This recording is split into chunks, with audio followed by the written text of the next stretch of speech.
Hey, it's Toya with your Wednesday word, and today's word is turn to God, He will not disappoint you.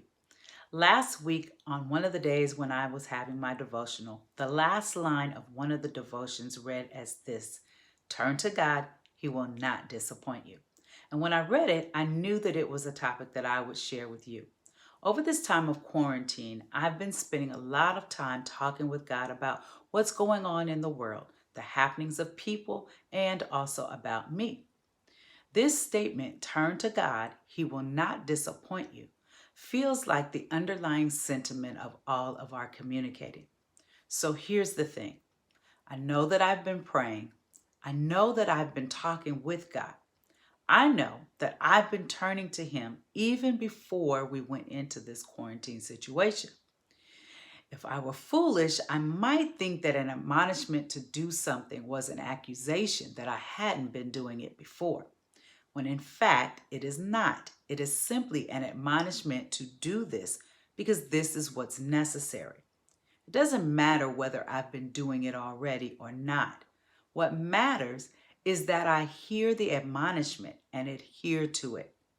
For in doing so, I reap the benefits of obedience, which in this case would be to not experience disappointment. And with all that is going on in this world around us presently, there are many distractions and much to look upon, fix my eyes upon, thoughts, and our hearts upon. But let me impress upon your spirit the urgency and need to look away from those things and turn your eyes upon Jesus, who is the author and the finisher of our faith. Turn to your Father in heaven with a trust that endures. Turn to the Holy Spirit for guidance and wisdom. Listen, you have access to everything that you need. It's all enveloped in your relationship with God our Father. Perhaps you've been handling your situation or situations, and it's time to give them to God and leave them with Him. You can try to carry the load. You can take your burdens to others for some form of release and relief. But in the end, only God can fulfill your need in your situation. The reason is because He has the capability to see it all and deal with it in its totality.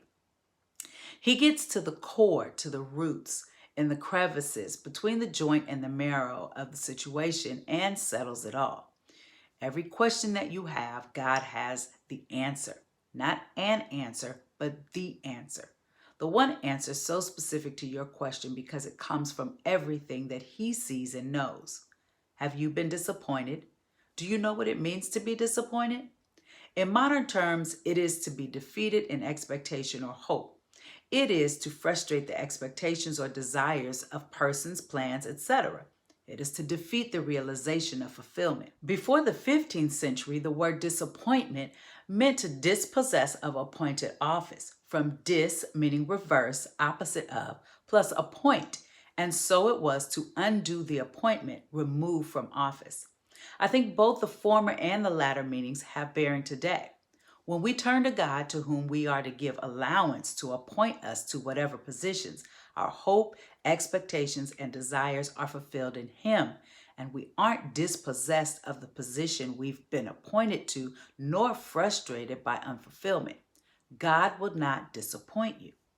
Now, you may be saying, Toya, I have been disappointed plenty of times. Well, let me ask you this. Was it God that removed you from your position, or did you remove yourself by losing focus on Him? Was it God who caused you to be defeated in expectation and hope because what you expected to happen didn't? Or were you defeated in expectation and hope because you stopped looking at God?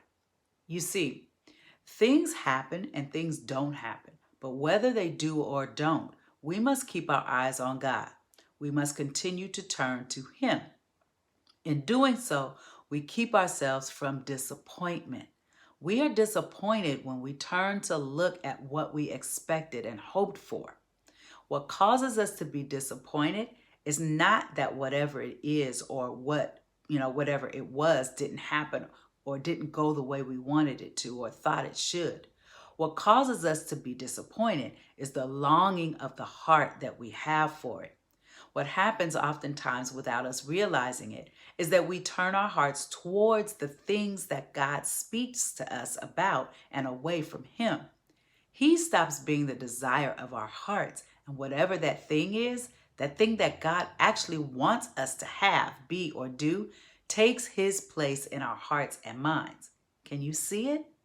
We will always be disappointed when we long for something we can't have or don't get.